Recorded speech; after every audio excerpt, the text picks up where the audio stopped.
Okay میرے بھائی، اب ہون ساڈے کول اے نوجوان ہے، بڑا ہائپر نوجوان ہے۔ ہاں جی ہائپر نوجوان، السلام علیکم، ٹھیک ہے آپ جی خیریت سے ہیں؟ السلام علیکم۔ السلام علیکم السلام۔ علیکم السلام، کہاں سے کال کیا بھائی؟ سر میں سب کچھ بتاتا ہوں، ذرا میں تھوڑا سا نا میرا دل بے سانس لے قرار لو ہو گیا۔ یا علی مدد، سانس لے لو۔ کافی دیر سے میں سٹل بیٹھا ہوا ہوں، یقین کریں کہ میں بھی اسٹل بیٹھا ہوں، میں آپ سے زیادہ اسٹل بیٹھا ہوں۔ نہیں ٹھیک ہے نا؟ آپ کی بات تو آپ تو بالکل ڈفرینٹ ہے نا، میں تو صرف یہ کہہ رہا ہوں کہ میں 6 منتھ سے اسٹل ہوں اچھی بات، آپ کے چینل پہ۔ اللہ آپ کو عزت، سبحان اللہ، اللہ کا شکر ہے الحمدللہ کہ میری آپ سے بات ہو رہی ہے، اور اللہ میری آپ کو آواز آپ سلامتی کو دے۔ بالکل ٹھیک آ رہی ہے آگا؟ بہت بہت بہترین بہترین، میں آپ گھبرائیے کا نہیں، بات کریں۔ نہایت مشکور ہوں، نہایت مشکور ہوں، اور دست ادب مہربانی ہے آپ کی کہ آپ نے مجھے ٹائم دیا۔ اللہ آپ کو عزت دے۔ بس میرے سوال کچھ اتنے، میں اس اپنے سوالوں کو ایسا نہیں جانتا کہ وہ میں آپ کے گوش گزار کروں یا اس مسلک کے اوپر میں سوال کروں، کیونکہ یہ مسلک انتہائی پاک ہے، اور میں اس کے لیے سوال بس اپنے ایک شعبے کو دور کرنے کے لیے میں آپ سے سوال کرنا چاہتا ہوں۔ اور اس کے بعد میں نے جو ہے 12 ائمہ علیہ السلام کے پاک نام جو ہے وہ یاد کیے ہیں القاب کے ساتھ، ماشاءاللہ، تو وہ میں آپ کے گوش گزار کرنا چاہتا ہوں۔ اگر کوئی غلطی خامی کچھ ہو تو وہ آپ ضرور نکالیں انشاءاللہ۔ سر، میں اجازت ہے مجھے؟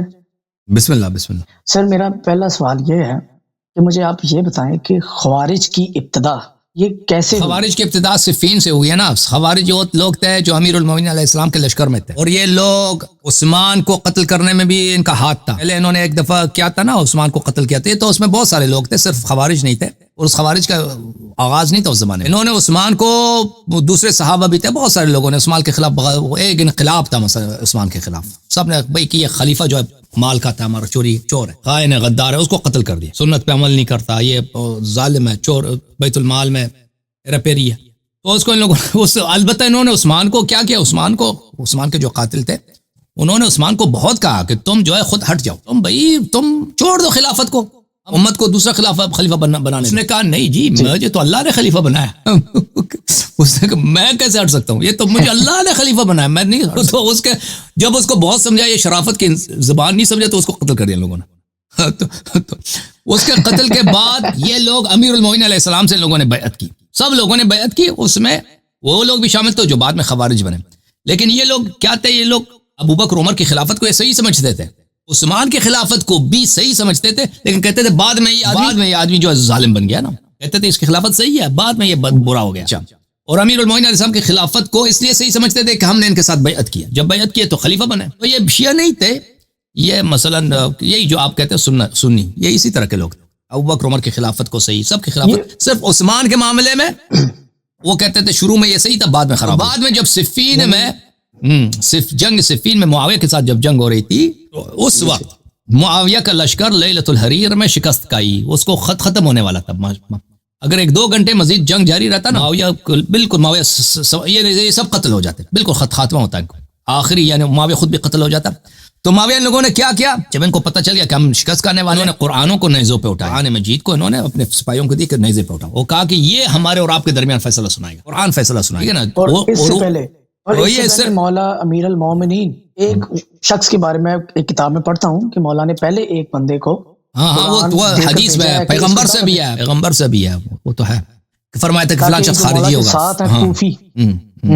تو اس وقت جب قرآن کو نیزے پہ اٹھایا ہے، اس وقت کیا ہوا، تو پھر یہ لوگ، ان لوگوں نے جو معاویہ ان کو دھوکہ دینے میں کامیاب ہو گئے۔ امیر المومنین علیہ السلام نے بہت کہا کہ یہ تم، یہ دھوکہ، ایک فریب ہے، ایک چال، ملٹری ٹیکٹک ہے کہ تم ان کو خاتمہ نہ کرو۔ قرآن ناطق میں ہوں، یہ قرآن کے صرف ایک کاغذ ہے، اس کو یہ قرآن کوئی فیصلہ بھی نہیں سنائے گا، قرآن کو کیا فیصلہ سنائے گا، قرآن کاغذ، آپ ڈنڈے پہ قرآن اٹھاؤ، یہ قرآن کوئی فیصلہ سنائے گا۔ تو یہ چال ہے، اس کو آپ اس کا دھوکہ نہ کریں، جنگ کرو۔ انہوں نے کہا نہیں، یہ کیسے ہو سکتا ہے، ہم قرآن کو نہ مانیں، یہ تو ہم کافر ہو جائیں گے بھائی۔ قرآن، یہ دیکھیں، یہ تو ہمارے مسلمان بھائی ہیں، یہ جب کہہ رہے ہیں ہمیں کہ قرآن فیصلہ سنائے گا، ہم قرآن کے ان کے ساتھ کیسے لڑے، جب وہ اس بات کی طرف دعوت دے رہے ہیں۔ امیر المومنین علیہ السلام نے جتنا کہا کہ سن لو، انہوں نے کہا نہیں سنو، انہوں نے کہا کہ آپ جنگ ختم کر لیں یا ہم آپ کو قتل کریں گے، تلواریں اٹھا دیں خود اپنے مولا کی طرف، خلیفہ کی طرف۔ تو امیر المومنین علیہ السلام کو مجبوراً جنگ روکنا پڑا، ویلا وہ خود شہید ہو جاتے۔ اس کے بعد یہ لوگ وہ تحکیم وغیرہ جو پیش آئے، اس کے بعد خوارج نے کہا کہ ہم سے غلطی ہوگی، یہ جو ہم نے کہا تھا نا وہ ہم نے جو بات کی یہ ہم سے غلطی ہو گئی. ہم جو ہے یہ اور وہ یہ غلطی اتنی بڑی ہے کہ ہم کافر ہو گئے. ہم کافر ہو گئے. ہم دوبارہ توبہ کرتے ہیں. دوبارہ وہ توبہ کر کے کہہ دے کہ ہم دوبارہ مسلمان. پھر آئے امیر المومنین علیہ السلام کے پاس کہا کہ آپ بھی کافر بن چکے کیونکہ آپ نے وہ بات مانی تھی ہماری بات مانی تھی. ٹھیک ہے نا. تو آپ بھی توبہ کریں. امیر المومنین علیہ السلام نے کہا میں نے تو آپ کو شروع سے کہا تھا کہ وہ کام نہ کریں. کہ میں کافر نہیں بنا. آپ لوگوں نے مجھے اور آپ بھی کافر نہیں بنے تھے. وہ کفر کے مرحلے پہ نہیں آتا. مجھے تو مجبوری آپ قتل کر دیتے. میں تو مجبوری کے طور پہ آپ کی بات مان گیا تھا. لیکن میں کفر سے توبہ کرنے میں اپنے آپ کو کیوں کہہ دوں کہ میں کافر ہو گیا ہوں. میں کفر سے دوبارہ توبہ کروں. تو انہوں نے شروع کیا تکفیر کرنا کہ پوری امت کافر ہے. انہوں نے یہی کہہ دیا کہ پوری امت کافر ہے. کیونکہ پوری امت نے تحکیم کو مانا ہے اور پوری امت کو دوبارہ کافر سے دوبارہ مسلمان بننا ہوگا. اور جو مسلمان نہیں بنے گا دوبارہ توبہ نہیں کرے گا اس کا قتل جائز ہے. پھر ان لوگوں نے کیا پھر وہ امیر المومنین علیہ السلام کو تنگ کرتے تھے. امیر المومنین علیہ السلام نماز پڑھتے ہیں تو آ کے کفر کی آیات پڑھتے تھے یا وہ تقریر کرتے تھے تو بدتمیزی کرتے تھے. کچھ نہیں کہتے تھے ان کو. پھر انہوں نے کیا لوگوں کو قتل کرنا شروع کر دیا. ڈکیتیاں شروع کر دی کہ وہ تو کہتے ہیں نا کہ یہ سب کافر ہیں. کافر کا جان مال اور سب اٹھاؤ وہ تو کچھ نہیں ہوتا. ان کا یہ عقیدہ. تو مسلمان کو راستے میں پکڑ گئے کسی بیچارے سے اس کو قتل کرو. اس کی بیوی کے ساتھ زنا کرو. بھئی یہ ہماری اسیر ہے اس کا مال لے لو. جب انہوں نے یہ شروع کیا پھر امیر المومنین علیہ السلام نے ان کے خلاف لشکر نکالا. ان سب کو قتل کرتے نہروان میں. سب وہ ختم ہو سوائے 4-5 آدمی کے 10 آدمی کے بچ گئے. سب باقی مر گئے نہروان میں. تو یہ ہے خوارج کی کہانی. اگر ایک بات ہے کہ یہ جو حکمین کا فیصلہ ہوا ہے یعنی ابو موسیٰ اشعری اور عمر ابن عاص کے درمیان یہ کن لوگوں نے بیٹھ کے کروایا تھا؟ یہی خوارج نے کیا تھا نا. تو انہوں نے کہا تھا کہ یعنی قرآن فیصلہ کیسے سنائے گا. مجبور کیا گیا. ہاں قرآن کو فیصلہ سنائے گا. کیسے فیصلہ سنائے گا. کیا کہ دونوں طرف سے ایلچی آ کے آپس میں مذاکرات کریں گے نا کہ جنگ کا کوئی رائے حل نکالیں. تو امیر المومنین علیہ السلام نے عبداللہ ابن عباس کو نصب کیا اپنی. عبداللہ ابن عباس میری جانب سے نمائندہ. انہوں نے کہا یہ ہو ہی نہیں سکتا. یہ تو آپ کے چچا کا لڑکا ہے. یہ تو آپ کے چچا زاد بھائی. ہم کیسے مان سکتے ہیں. خوارج نے کہا آپ کسی اور آدمی کو. انہوں نے کہا کہ آپ کو ماننا ہوگا ابو موسیٰ اشعری جو تھا امیر المومنین علیہ السلام کا بڑا مخالف تھا. کوفے کا رہنے والا تھا لیکن وہ مخالف تھا اور وہ تھا بھی بیوقوف آدمی. اور عمرو بن عاص معاویہ کی جانب سے آیا نا. عمرو بن عاص بہت ہی سیاستدان بہت ہی تیز تھا. اس نے ایسے اس کو فوراً اس کو فریب دے دی. کہانی مشہور ہے. پھر اس کے بعد کیا ہوا تھا. بالکل یہ بات تو میری 100% میں سمجھ آ گئی ہے مجھے. اس کی طرف سے بہت بہت شکریہ. اور میرا دوسرا سوال یہ ہے کہ جو جیش اسامہ میں نے آپ کی پہلے بھی تقریرات سنی ہوئی ہیں. یہ جیش اسامہ کے لشکر میں جب رسالت مآب نے ایک لشکر کو تیار کیا اور ان کو بھیجنے کا مقصد کیا تھا اور دوسرا وہ لشکر کو واپس مجبوراً کون لے کے آیا واپس اگر تو اس کی جو کمانڈ ہے وہ ایک نوجوان کر رہا تھا. اس کی حکمت یہ ہے کہ جیش اسامہ کی کوئی اور وجہ نہیں تھی. دیکھیں یہ لوگوں کو بھیجا کہاں پہ روم کے بارڈر پہ بھیجا سب بوڑھے صحابہ کو. ان کا کمانڈر کس کو تعین کیا ایک 15 سالہ نوجوان کو.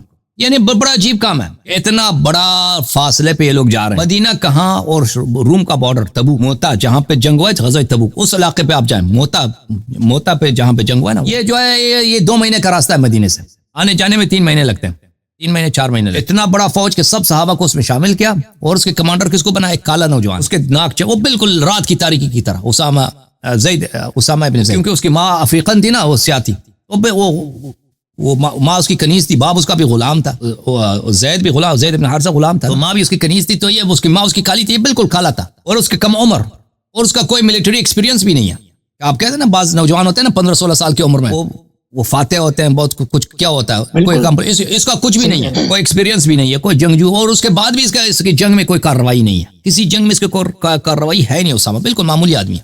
اس لشکر میں کس کو شامل کیا سب صحابہ سینئر صحابہ بوڑھے جو ہیں وہ شیوخ جو جتنے صحابہ کرام ہیں سب کو شامل کیا اور ان کو کہا کہ آپ چلے جاؤ یہاں سے. کہاں چلے جاؤ اتنی دور اور وہاں پہ کچھ ہو بھی نہیں رہا. بارڈر پہ چلے جاؤ نا. وہاں اب دوسرے جنگ ہے نا مقابل سے کوئی لشکر آیا ہو کوئی رپورٹ آئی ہے کہ بھائی شام والے حملہ کرنے والے ہیں تو ان کے مقابلے کے کچھ بھی نہیں ہو رہا. کوئی وجہ ہے نہیں. جتنے مغازی پہلے تھے مثلا غزوہ بدر ہے غزوہ احد ہے ان کے اسباب ہے سبب ہے. مثلا ابو سفیان لشکر لے کے آ رہا ہے تو ان کے مقابلے میں نکل آیا نا. یہ غزوہ جو اسامہ بن زید ہے اس میں کوئی وجہ ہے ہی نہیں سوائے ان کو مدینے سے دور کرنے. اور ان کو صحابہ کو پتہ چل گیا تھا کہ نبی صلی اللہ علیہ وسلم ہمارے جو ساتھ جو کر رہے ہیں یہ ہماری بے عزتی ہے. نمبر 1. نمبر 2 یہ خود انہوں نے بتایا بھی تھا کہ میں مرنے والا ہوں نا. یہ نبی صلی اللہ علیہ وسلم دنیا سے جانے والے ہیں. یہ ہمیں دور کریں گے تاکہ خلافت ان کے چچا کے لڑکے کو ملے. جب ہم مدینے میں ہیں ہی نہیں تو سب لوگ ان کے ساتھ بیعت کریں. جب وہ ہم واپس آئیں گے تو ہم سے کچھ ہوگا ہی نہیں. ان کی خلافت بن 3-4 مہینے کا راستہ ہے آنے جانے میں. ٹھیک ہے نا. ہم جب واپس آئیں گے تو ہمارا کچھ بنے. ان کو پتہ چل گیا تھا. تو انہوں نے نبی صلی اللہ علیہ وسلم کی جتنا انہوں نے اصرار کیا, انہوں نے پیغمبر نے لعنت کی. لعن اللہ من تخلف عن جیش اسامہ, جو اسامہ کے لشکر میں نہ جائے اس اللہ کی انہوں نے لعنت خریدی, نکلے نہیں. وہ لشکر نہیں نکلا, لشکر آخر تک نہیں نکلا جب تک نبی صلی اللہ علیہ وسلم کی وفات ہوئی ہے. ان کو صحابہ کو پتہ تھا کہ یہاں پہ کیا ہو رہا ہے. وہ بیوقوف تو نہیں تھے کہ پیغمبر ایک نوجوان کو ادھر ان کے کمانڈر اور ان کو کہہ رہا ہے کہ شام کی طرف تم چلے جاؤ, اور شام میں کچھ ہو بھی نہیں رہا. ٹھیک ہے نا. اب جنگ موتا جو ہے, جہاں پہ جنگ موتا 3 سال پہلے ہوا ہے, اگر اس کا انتقام لینا تھا نا, جو لوگ کہتے ہیں جنگ موتا کا انتقام تھا, وہ 3 سال پہلے لے لیتے, ابھی کیوں کہہ رہے ہیں. تو عرض یہ ہے کہ پھر وہاں پہ کچھ ہو ہی نہیں رہا. وہ صحابہ کو پتہ چل گیا تھا نا. تو انہوں نے بھائی لعنت وغیرہ سب خریدی, نکلے نہیں. پیغمبر کی جب وفات ہوئی ہے انہوں نے اپنی خلافت بنا دی, پھر انہوں نے اسامہ کو بھیج دیا, اور عمر ابو بکر یہ لوگ نہیں گئے. اور آخر تک ابو بکر جو ہے ابو بکر خود اسامہ کی عزت کرتا تھا, اور اس کو امیر کہہ کے خطاب کرتا تھا. یعنی جو شخص خلیفہ بنا ہے نا, اس کا اپنا کمانڈر جو تھا نبی صلی اللہ علیہ وسلم کا آخری ایام میں, وہ اسامہ جو 15 سال کا لڑکا ہے, ایک کالا چپٹا جو نہ علم ہے, نہ فقہ ہے, نہ مردانگی ہے, نہ خاندان ہے, کچھ بھی نہیں ہے. پیغمبر صلی اللہ علیہ وسلم نے دنیا کو بتا دیا کہ ان کی پوزیشن میرے نزدیک یہ ہے کہ ان سے ایک 15 سالہ لڑکا جس کی کوئی نہ سیاسی تجربہ ہے, نہ دنیا کی کوئی تجربہ ہے, نہ جنگ ہے, کچھ بھی نہیں ہے. ان کی خلافت کو پیغمبر نے ہمیشہ کے لیے باطل کر دیا. یہ اتنا حکمت عملی تھا. اور رسول اللہ صلی اللہ علیہ وسلم کو پتہ تھا کہ یہ لوگ نہیں جائیں گے, ان کو تو پتہ تھا کہ یہ جائیں گے نہیں, لیکن ان کے اصرار کی وجہ سے اور لشکر بنانے, ان کا تاریخ کو سبق مل گیا نا. تاریخ میں بعد میں دیکھنے والے سوچیں گے کہ پیغمبر نے کیوں تھا, جب وہ خود بیماری کی حالت میں خبر بھی دے کہ میں دنیا سے جانے, اس وقت میں ان کو بھیجنے کی کیا ضرورت ہے. کیا حکمت عملی, اس کی وہی حکمت عملی. ان کو جب مدینے سے نکالے جائیں گے تو ان کے بھائی کا خلافت بن جائے گا. تو ان کی خلافت کا کوئی جتنے خلافت کے جتنے کینڈیڈیٹس ہیں جو حزب اختلاف ہے, وہ مدینے سے باہر ہوں گے. وہ بھی اس طرح ذلیل کے نوجوان کی کمان کے اندر. اور اگرچہ پیغمبر کو پتہ تھا کہ یہ لوگ نہیں جائیں گے, لیکن حجت تمام ہو گئی بھائی, حجت کئی لحاظ سے تمام ہو گئی امت پر. اور یہ مطلب کہ پیغمبر صلی اللہ علیہ وسلم کے نزدیک یہ سب سے جاہل صحابہ, سب سے ناکارآمد صحابہ, یعنی اسامہ ابن زید, یہ بھی ابو بکر عمر کا امام ہے. تو پھر ابو بکر عمر کی امامت کی کیا حیثیت؟ جنہوں نے کچھ مہلت کے لیے مطلب کہ ایک نوجوان کی امامت کو قبول کر لیا, اور اپنی آخری وقت تک ان کو اپنا امام کہتے رہے 15 سالہ نوجوان کو. لیکن اس کی امامت پر آج تک ہر بندے کو شک شبہ ہے, جو رسول اللہ کے داماد بھی ہیں, بھائی بھی ہیں, اور بس کچھ بیان کرنا کیا مشکل میرے لیے تو پاسبل نہیں ہے بس. اور اب میں اپنے مین مقصد کی طرف آنا چاہتا ہوں. اللہ آپ کو عزت دے, بولیں. جی, اعوذ باللہ من الشیطان الرجیم, بسم اللہ الرحمن الرحیم. میں آپ کو 12 معصومین علیہ السلام کے پاک نام جو ہے میں نے جو یاد کیے ہیں وہ میں آپ کے سامنے پڑھوں گا. اگر القاب کے ساتھ اگر کوئی کمی تو ان کے ناموں میں نہیں ہے, وہ میری زبان میں ہو سکتی ہے, تو ہو تو کوئی ضرور نکالیے گا. الصلاۃ والسلام علیکہ یا حبیب اللہ, یا رسول اللہ, حضرت محمد مصطفیٰ صلی اللہ علیہ وآلہ وسلم. الصلاۃ والسلام علیکہ یا امیر المؤمنین, سید الوصی, خلیفۃ اللہ, خلیفۃ الرسول, امیر المؤمنین علی ابن ابی طالب علیہ السلام. ماشاءاللہ ماشاءاللہ, اللہ صلی اللہ علیہ. الصلاۃ والسلام علیکہ یا پاک سیدۃ النساء العالمین. بس اس معصوم نام لینے کی مجھ میں ضرورت نہیں ہے. ماشاءاللہ, میں آگے بڑھتا ہوں. الصلاۃ والسلام علیکہ یا پاک سید حضرت امام حسن المجتبیٰ سبز قبا علیہ السلام. سلام اللہ.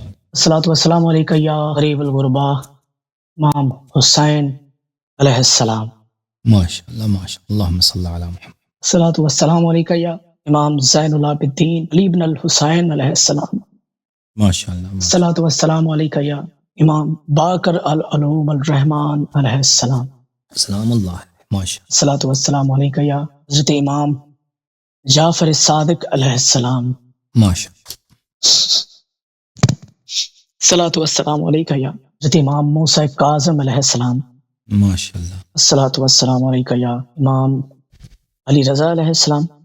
ماشاءاللہ. الصلاۃ والسلام علیکہ یا امام محمد تقی الجواد علیہ السلام. ماشاءاللہ. الصلاۃ والسلام علیکہ یا امام محمد نقی الہادی علیہ السلام. ماشاءاللہ. الصلاۃ والسلام علیکہ یا امام محمد حسن عسکری علیہ السلام. ماشاءاللہ. الصلاۃ والسلام علیکہ یا حجت اللہ حقیت اللہ وارث رسول وارث الائمہ حضرت امام مہدی علیہ السلام جل اللہ تعالیٰ فرجہ شریف. ماشاءاللہ ماشاءاللہ, آپ کو عزت. خدا میرا اور آپ کا اور جتنے بھی سننے والے ہیں ہم سب کا شمار ان کے غلام ابن غلام میں کرے. ماشاء اللہ کیونکہ ماشاء اسی اللہ، میں آپ کو نجات ہے. ماشاء اللہ، اللہ آپ کو عزت، بس آگا میرا جی دل شاد ہو گیا، ٹھنڈا ہو گیا بالکل. میں آپ کو اللہ آپ کو اب عزت، نیکسٹ کال میں بتاؤں گا کہ میں بیسیکلی میرا بیک گراؤنڈ کیا ہے، میں کیا کرتا ہوں. ماشاء اور یہ میں آپ کو اب اگلی کال اگر زندگی اللہ پاک آپ کو انشاءاللہ زندگی سے نوازیں پھر آپ سے میں بات کروں گا. اور انشاءاللہ، آپ سے اللہ آپ کو بہت کچھ عزت. سیکھنے کو باقی ہے بس. Thank you sir, thank you. اللہ آپ کو سلامتی دے، بہت مہربانی آپ کی. میں آپ کا شکریہ ادا کرتا ہوں. اللہ تعالیٰ آپ کی عمر میں اضافہ فرمائے. اللہ تعالیٰ انشاءاللہ آپ کے حاجات کو پورا فرمائے اور آپ کو عمر طویل، عافیت، ایمان، صحت اور رزق وسیع کے ساتھ عنایت فرمائے. خیر دنیا خیر آخرت آپ کے لیے اللہ تعالیٰ سے طلب کرتا ہوں.